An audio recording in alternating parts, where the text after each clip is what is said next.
Tonight, you're going to eat dinner, maybe at your desk, maybe on your couch, maybe standing over the sink, scrolling with one hand. You will not think twice about it, but for almost the entire history of your species, that meal would have been unthinkable. Not unhealthy, not rude, unthinkable. Because for hundreds of thousands of years, humans did not eat alone. Ever. Not once. And the reason why is far stranger than manners. Let's go back. Not a few generations, not even a few thousand years. Go back roughly 2 million years to the early bands of Homo erectus moving across the grasslands of what is now East Africa. Food was not guaranteed. A meal was not a given 3 times a day. It was the result of hours of tracking, digging, or waiting.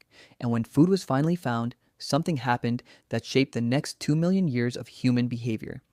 It was shared, not out of kindness, out of necessity.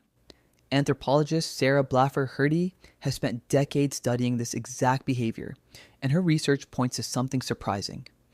Early humans who hoarded food and ate it alone did not survive better. They survived worse. A solitary meal meant no one was watching your back while you ate, distracted, vulnerable, focused on chewing instead of scanning the horizon. A shared meal meant eyes everywhere, ears everywhere, safety in numbers, built directly into the act of eating, but it goes deeper than safety. Sharing food was also the original currency of trust. Think about what it actually means to hand someone your food. You worked for it. You are hungry too, and you are choosing, in that exact moment, to give some of it away. Anthropologists call this reciprocal altruism, and it shows up again and again in hunter-gatherer societies studied across the globe. The person who shares meat today is the person who gets meat tomorrow when their own hunt fails. Food sharing wasn't generosity, it was insurance. A slow, quiet contract renewed at every single meal. Here's where it gets strange, because eating together did not just keep humans alive, it appears to have shaped the human brain itself.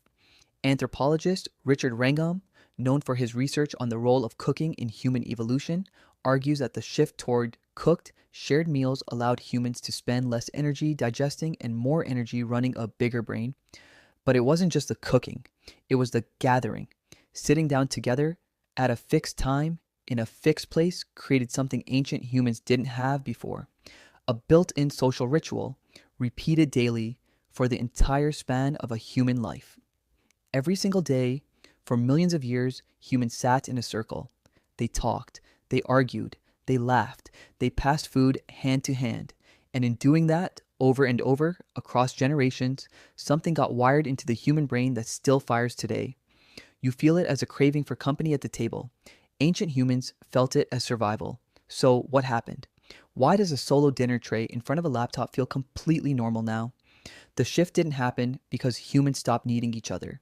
It happened because food stopped being scarce. Once agriculture, then industry, then modern supply chains made food available constantly, endlessly, on demand, the ancient reason for sharing a meal quietly disappeared. You no longer need someone to share your kill with you because there is no kill. There's a fridge. There's a delivery app. The urgency is gone, but the wiring never left. This is why eating alone can feel oddly heavy, even when nothing is wrong. Your body isn't confused about nutrition. It's confused about safety and belonging. For nearly the entire span of human existence, a meal eaten in isolation was rare, and often a sign that something had gone wrong.